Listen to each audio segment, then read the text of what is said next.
Pemerintah daerah selalu mengingatkan masyarakat yang melakukan ibadah di dalam masjid di Aceh termasuk kawasan kota wisata Kota Sabang harus mematuhi protokol kesehatan seperti melakukan cek suhu tubuh, cuci tangan, dan memakai masker.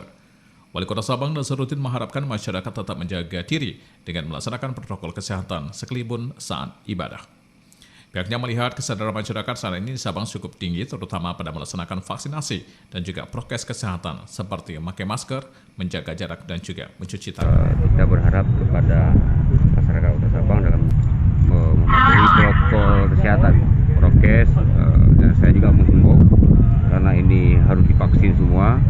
Saya pikir kita ikut semua arahan pemerintah agar masyarakat Kota Sabang sama-sama melakukan vaksinasi COVID-19. Saya pikir ini hampir antusias masyarakat luar biasa lah. Ini harapan kita. Mudah-mudahan Sabang terhindarlah dari virus COVID-19. Selain itu, ia pun mengingatkan bahwa sudah ada aturan mengenai penerapan protokol kesehatan untuk pelaksanaan ibadah di masjid atau di musala. Melaksanakan ibadah masjid atau musala dengan tetap penerapan protokol kesehatan dan tidak lain untuk melindungi semua pihak, seluruh masyarakat Indonesia agar selama pandemi COVID-19 ini bisa beribadah dengan tenang tanpa berisiko terpaparnya COVID-19. Dari Aceh, melaporkan.